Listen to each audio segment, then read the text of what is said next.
My wife looked me straight in the eyes, smiled, and said, "You are never the kind of man anyone could truly desire." Then she picked up her suitcase and walked out to be with her lover. She was absolutely convinced she'd destroyed me. 3 months later, she was standing outside my apartment crying. Funny how life has a twisted sense of humor. It waits patiently until people become unbearably confident, then hands them a mirror. If you're expecting me to tell you I immediately transformed into some millionaire playboy with a six-pack and a Lamborghini, sorry to disappoint.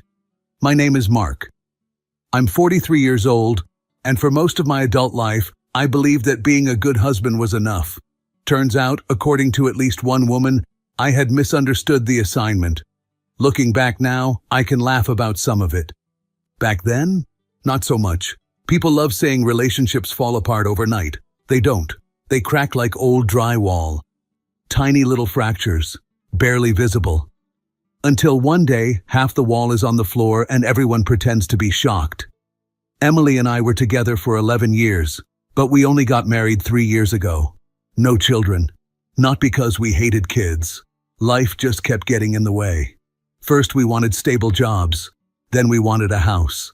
Then we wanted to pay off enough of the mortgage to breathe again. Then suddenly, we were in our 40s, asking each other if maybe we'd waited a little too long. Funny thing about adulthood, every sacrifice sounds temporary while you're making it. I wasn't some exciting guy. I didn't ride motorcycles. I didn't disappear to Vegas with friends. I didn't flirt with waitresses to prove I still had it. I worked, paid bills, fixed things around the house, cooked whenever Emily came home late, changed light bulbs before she even noticed they'd burned out, remembered anniversaries, remembered birthdays, remembered which flowers triggered her allergies. I knew the exact coffee order she'd been buying for 8 years. Meanwhile, I still had to ask Google Maps where my own dentist was every single year. Marriage makes your brain prioritize weird information. Our weekends were simple. Saturday mornings meant grocery shopping. She'd wander through the decorative candle aisle for 20 minutes deciding between names like Ocean Breeze and Mountain Mist. I'd stand there pretending I could smell the difference. Spoiler alert, I couldn't.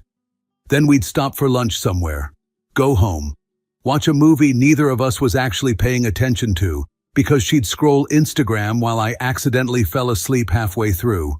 It wasn't glamorous, but it was ours. And I genuinely thought she was happy. Maybe not fireworks happy, but comfortable, safe, loved. Looking back, maybe I confused peace with passion. Or maybe she did. Emily got promoted in early spring. She'd worked hard for it. I was proud of her. Hell, I bragged about her promotion more than she did. I'd tell people, "My wife runs half the office now." She'd roll her eyes and tell me to stop exaggerating. I'd grin. "Honey, I don't exaggerate." She'd laugh. "Mark, you once told your mother I grilled the greatest steak in North America." I still stand by that statement. Life felt normal. Until it didn't. At first, the changes were so small they almost seemed ridiculous to notice. She started staying later at work. Not every night, just often enough. There are meetings, quarterly reports, client dinners, training sessions. I believed her. Why wouldn't I? Then came the phone. Emily had never cared where she left it. Kitchen counter, bathroom sink, coffee table. Now, it was glued to her hand. If she walked 5 feet, the phone walked 5 feet. If she went to make tea, the phone came. If she went to take a shower, the phone somehow needed to witness the occasion. At dinner, she'd place it face down. Always face down, every single time. I noticed, then immediately argued with myself. Don't be paranoid. People change habits. Maybe she's dealing with work stress. Maybe confidential emails. Marriage survives on an incredible number of maybes. Then she joined a gym. Now I had spent years unsuccessfully trying to convince Emily that walking around Costco counted as cardio. Suddenly she was excited about deadlifts. I didn't even know she knew what a deadlift was. She bought expensive workout clothes, new sneakers, water bottles that cost more than my first microwave. Apparently, hydration had entered the luxury market while I wasn't paying attention. She started waking up early, doing her makeup before work, trying different hairstyles, buying perfume she'd never worn before. One morning, as Emily was leaving for work, I leaned in to kiss her goodbye and caught a scent I didn't recognize. "You smell different," she smiled. "You noticed?" "Hard not to." "You like it?" I sniffed again. "You smell like someone who definitely isn't shopping in the clearance aisle anymore." She laughed. I loved making her laugh. At least I thought I still did. Then came the new clothes. Nothing outrageous, just different. More fitted dresses, higher heels, silk blouses. Things she'd normally save for anniversaries or company parties suddenly became Tuesday outfits. One afternoon, she came home carrying several shopping bags. I jokingly asked, "So, should I be worried?" She looked confused. "The credit card bill." She laughed. "I got promoted, remember?" Fair point. I kissed her forehead. Case closed. Except it wasn't. A few weeks later, I noticed brand new lingerie. Not because I was snooping. She had tossed the shopping bag into the bedroom trash without breaking it down. The logo was sticking out. Again. My brain immediately found an explanation. Good for her. She deserves to feel confident. See? I wasn't stupid. I noticed everything. I just refused to connect the dots.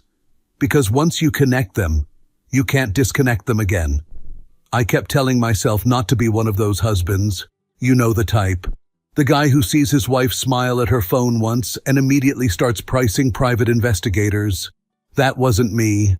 I trusted Emily. Or maybe I trusted the version of Emily I thought still existed. There's a difference. A big one. The strange thing about denial is that it feels responsible. You tell yourself you're being mature, that you're not jumping to conclusions, that you're respecting your partner's privacy. In reality, you're just standing in the middle of a burning house convincing yourself someone is probably making toast. Life went on. At least, it pretended to. I went to work, paid bills. Emily stayed busy. Later meetings, more client dinners, more workouts, more weekends where she was too exhausted to do much of anything, except somehow never too exhausted to answer work messages. Funny how that worked. One Thursday afternoon, my manager surprised everyone by canceling the last 2 meetings of the day. "Go home," he said. "I'd rather you spend time with your families than stare at spreadsheets." I almost hugged the man. Instead, I settled for saying, "Don't worry, HR will hear about this act of kindness." He laughed. I left the office around 4. Traffic wasn't bad for once. Another miracle. I remember thinking Emily would be surprised to see me home early. Maybe we'd order takeout, watch something terrible on Netflix, argue for 20 minutes about what to watch before settling on a documentary neither of us actually wanted. Marriage has its traditions. When I pulled into the driveway, her car wasn't there. No big deal. She was still at work. I walked inside. The house felt unusually quiet. I changed clothes, started making coffee. Then I glanced at the clock. Almost 5. Normally, she would have texted by now if she expected to be late. I picked up my phone and called. She answered on the 3rd ring. "Hey," she said. There was background noise, voices, dishes clinking. It sounded busy. "I'm heading home early," I said. "Thought maybe we'd have dinner together." "Oh." Just a tiny pause, barely half a second. "I can't tonight." "Still at work?" "Yeah." She sighed dramatically. "We're buried. I don't think I'll get out of here for another couple of hours." "Need me to bring you coffee?" She laughed. "No, I'll survive." "You sure?" "I'm sure." "All right. I'll see you later. Love you."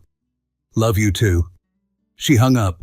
I stared at the screen for a second, then shrugged. Poor woman. Promotion probably came with twice the responsibility. I ordered a pizza, because every balanced dinner begins with convincing yourself pepperoni counts as protein. Around 7:30, I realized I'd forgotten to pick up the dry cleaning. The place closed at 8. I grabbed my keys and headed out. The cleaner was across town. To get there, I had to drive past one of the nicest restaurants in the city. The kind of place where menus don't list prices, because if you have to ask, you probably shouldn't be there. I was waiting at a red light when something caught my eye. A familiar SUV, dark blue, small scratch above the rear bumper. I'd paid $600 to fix that scratch once. Emily had backed into our mailbox. Technically, our mailbox had been standing perfectly still. I stared for another second. No, it couldn't be. Maybe another customer drove the same model. Then I noticed the license plate. My stomach tightened. That was her car. The light turned green. Cars behind me started honking. I pulled into the restaurant parking lot almost without thinking. I sat there with the engine running. My hands rested on the steering wheel. Don't be ridiculous. She's probably meeting clients. She told you she was working. Client dinners happen, right? I looked toward the entrance. Men in suits, women in business dresses, couples, valets. Perfectly normal. I almost drove away. I really did. Then one stupid little thought crossed my mind. If it's a work dinner, why lie about still being at the office? That question was enough.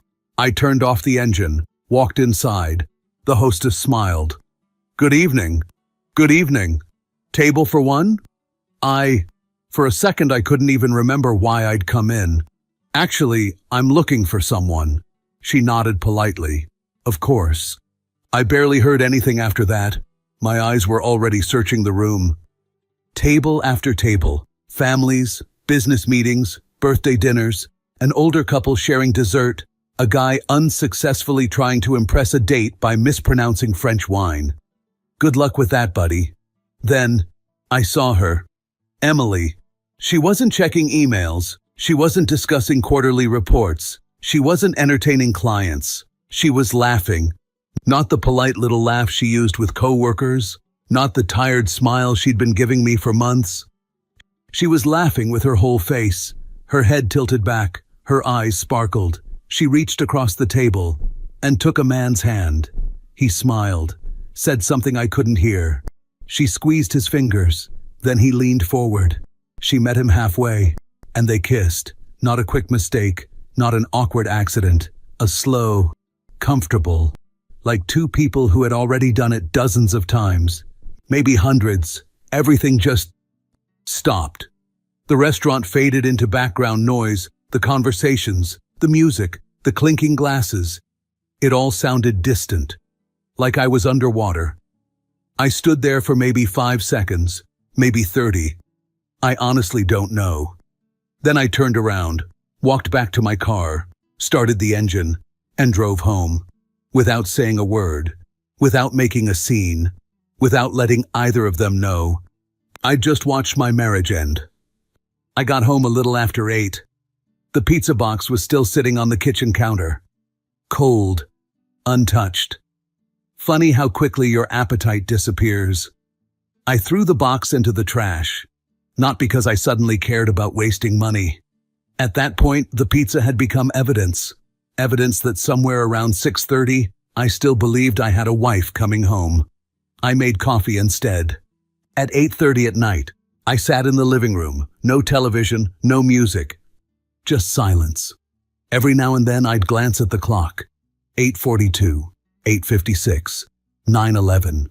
Time suddenly moves like it's being paid by the hour. Around 9:30, I heard a car pull into the driveway.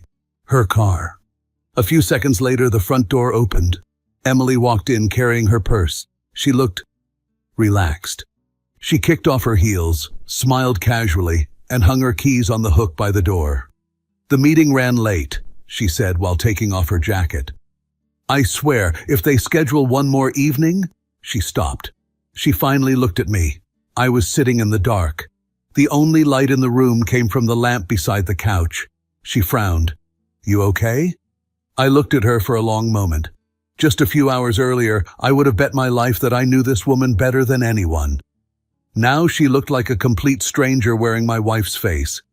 I spoke quietly. Who's he? She didn't answer. For a second, I thought she'd pretend not to understand. Instead, she froze. Not dramatically, just enough. A tiny hesitation, the kind you miss unless you're looking for it. Then she asked, "What? Who's the man you had dinner with tonight?" Silence, no denial, no confusion. "What are you talking about?"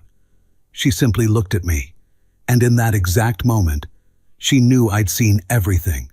The restaurant, the hand-holding, the kiss, everything. She slowly put her purse on the kitchen counter. Then, to my surprise, she sighed. Not the sigh of someone caught doing something terrible. The sigh of someone who was tired of pretending. She pulled out a chair and sat across from me. For several seconds, neither of us spoke. Finally, she said, "So..." I waited. "I guess you know." "I do." Another silence. I expected tears, excuses, maybe even anger. People always imagine these moments. The guilty spouse cries, begs, claims it was a mistake, claims it only happened once, claims they were confused. Emily did none of those things. She looked me straight in the eyes, almost calmly. Then she asked, "Do you know why I left?" I swallowed. "So tell me." She folded her hands together. "You've always been a good man, Mark." I didn't answer.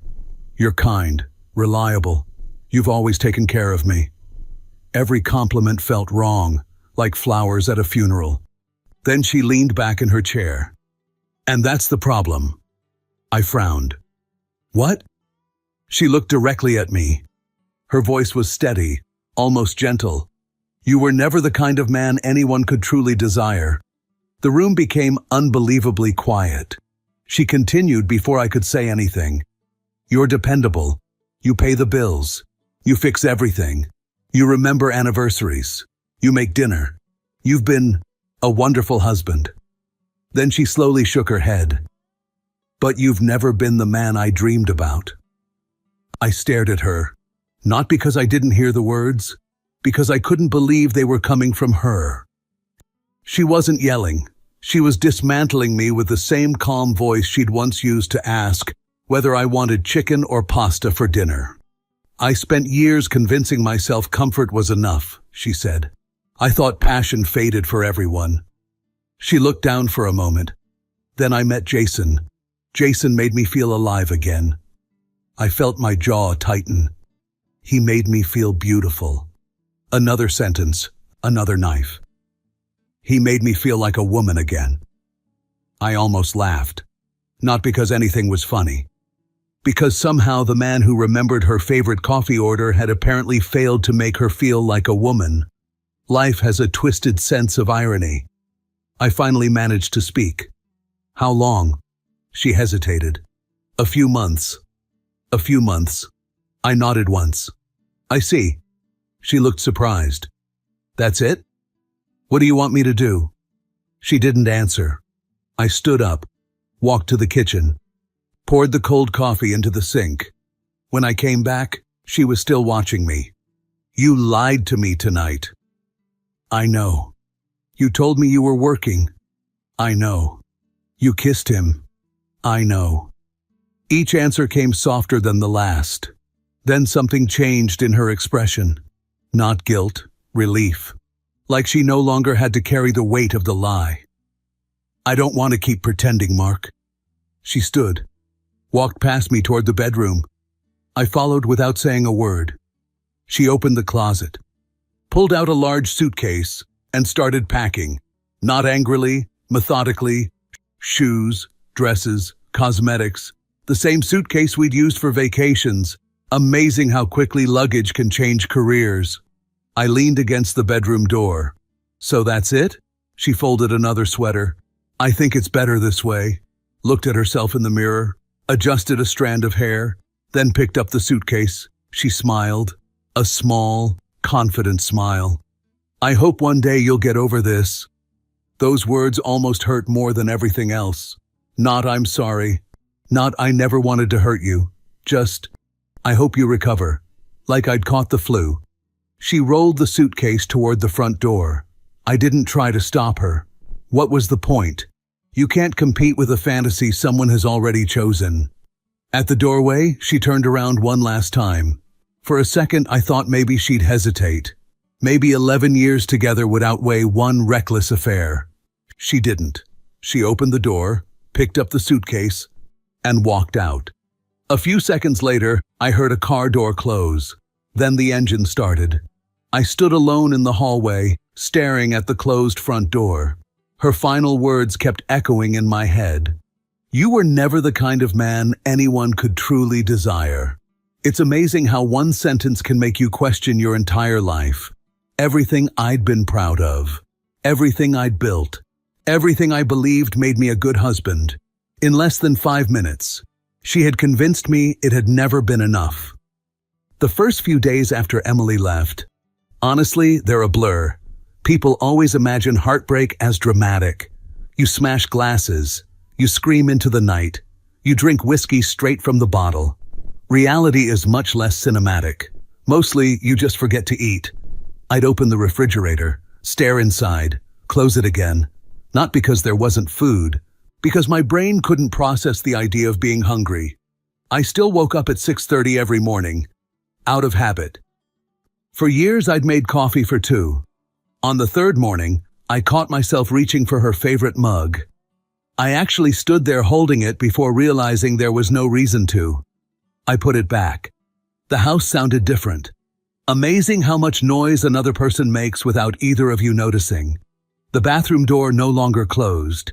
No hairdryer humming upstairs. No random singing while she got ready for work. No television playing some reality show I pretended not to hate. Silence has weight.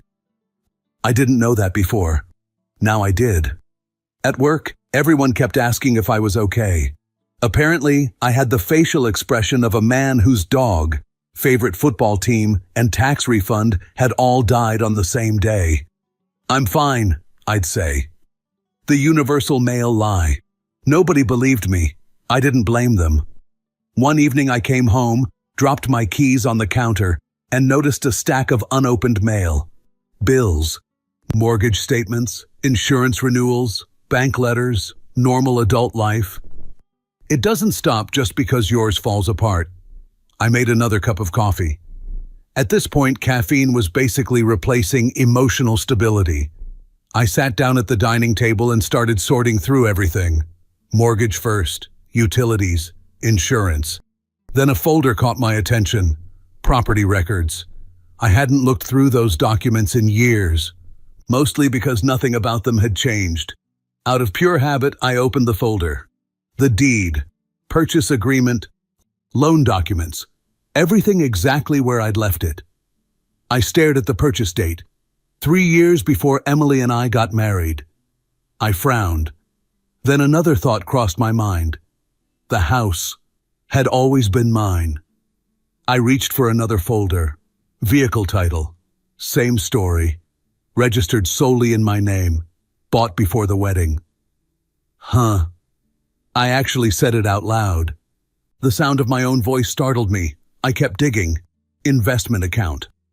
Opened nearly a decade before we got married. Only my name. Business registration. Only my name. Business bank account. Only my name. I leaned back in my chair.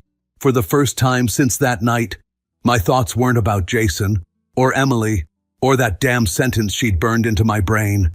Instead, they were practical, cold, organized. I started making a list. House, mine. Car, mine. Investment portfolio, mine.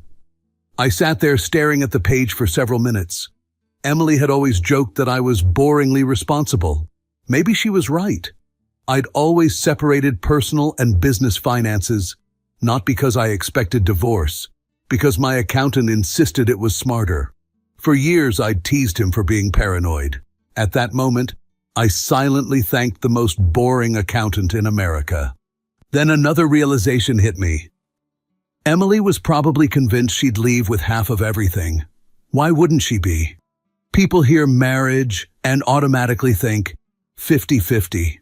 But life, especially legal paperwork, doesn't care about assumptions.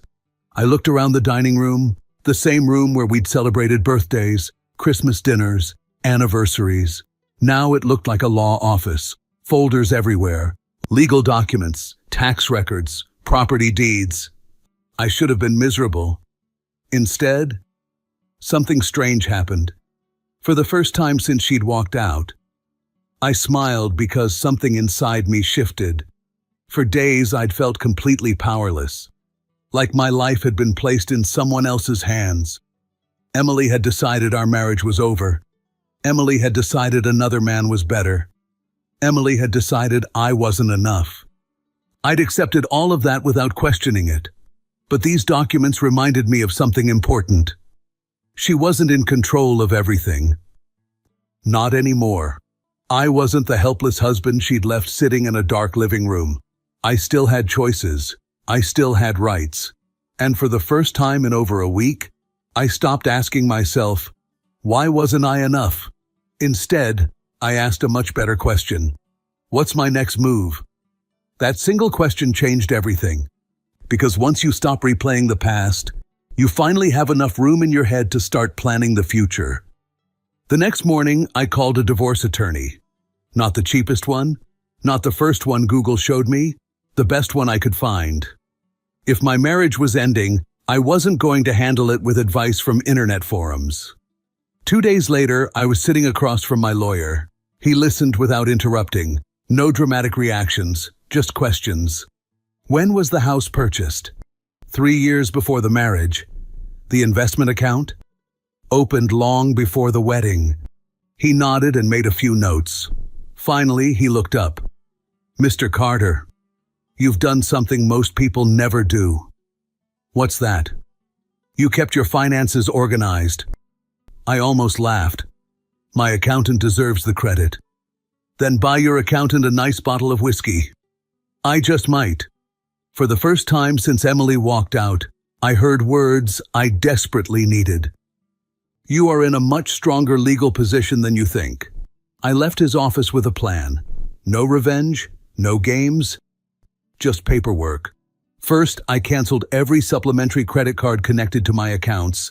Then I changed passwords, banking, investment platforms, cloud storage, everything. I closed the joint checking account after transferring my legally owned funds to my personal account. Every step was documented, every step approved by my attorney. I wasn't hiding money. I was protecting what legally belonged to me. A week later, Emily called. Her voice sounded almost amused.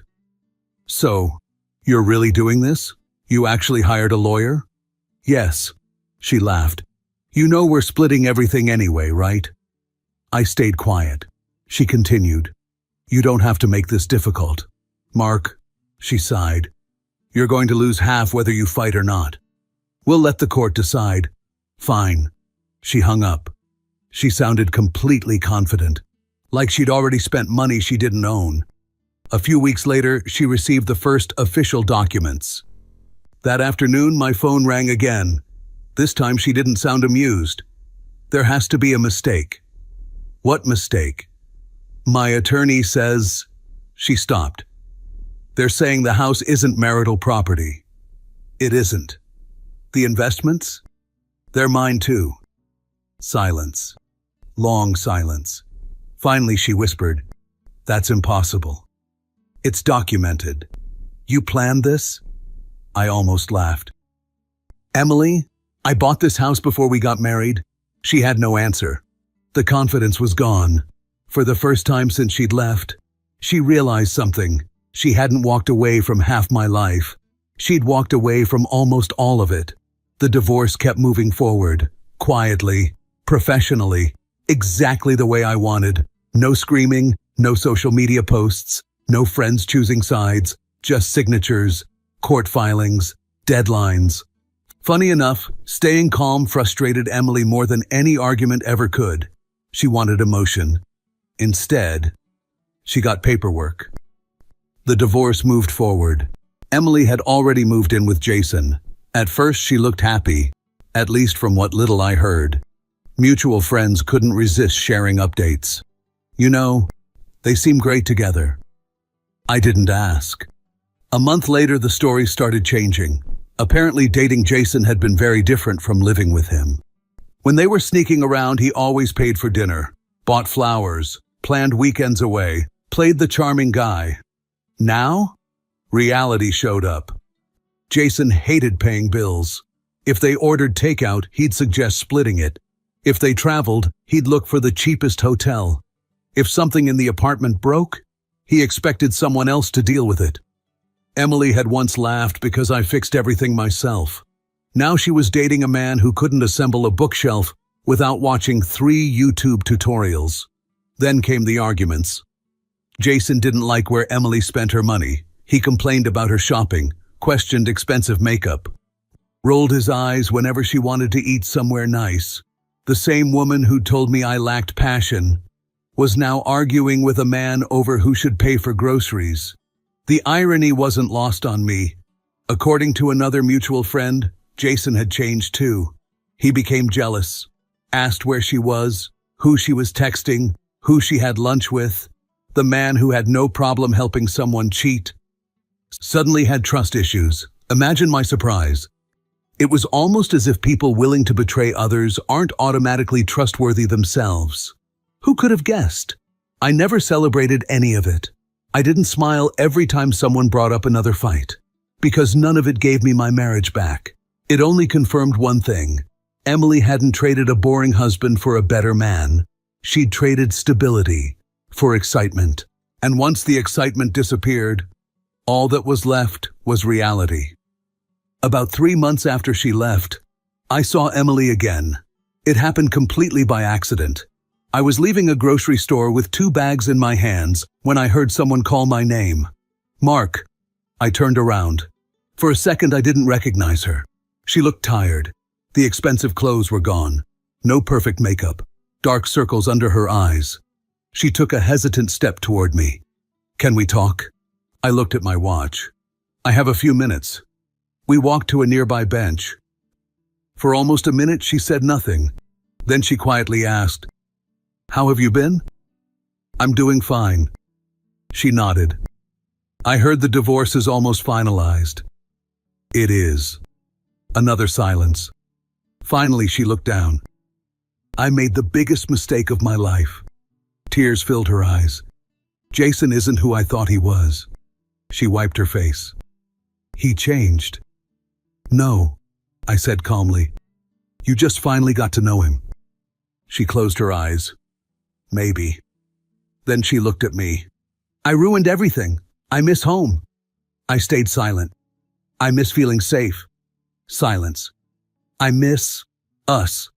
She started crying. "I thought I wanted excitement. I thought that's what love was. I was wrong." She took a deep breath. "I miss you, Mark." Then came the sentence I'd never expected to hear. "Maybe." She hesitated. "Maybe we could try again." I looked at her for several seconds. Then I smiled. Not because I was happy, because I finally understood something.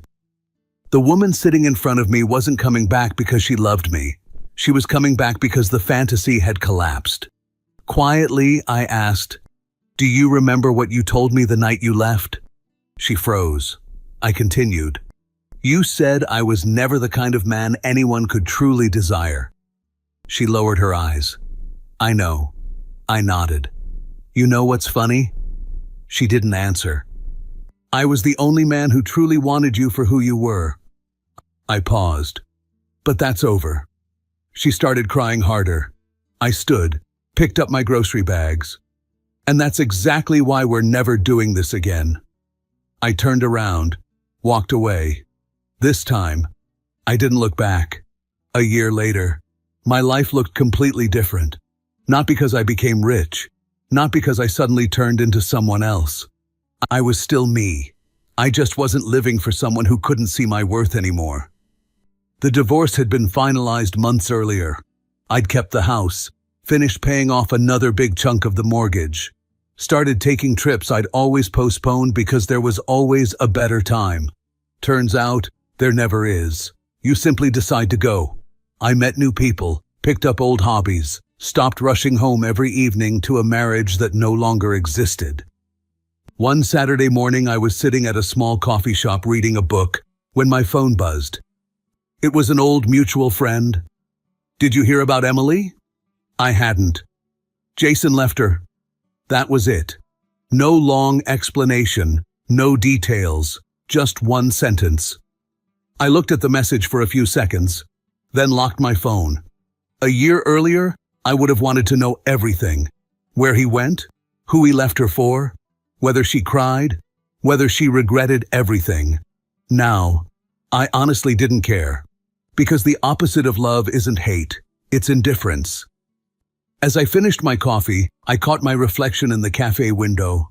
For months after Emily left, I saw a man who believed every cruel word she'd said. A man who thought he simply wasn't enough. Now I saw someone different. Not because I'd become more handsome. Not because I'd become richer. But because I finally understood something. The person who truly loves you doesn't destroy your self-worth on the way out. They don't convince you that you were never enough just to make themselves feel better about betraying you. That isn't honesty. That's cruelty disguised as closure. Emily thought her last words would define the rest of my life. Instead, they became the reason I rebuilt it. And that's the funny thing about betrayal. Sometimes the person who walks away thinking they've won ends up giving you the chance to become happier than you ever were with them. If you felt this story hit hard, drop a like, subscribe for more, and share your thoughts in the comments. Your support keeps Steelheart beating.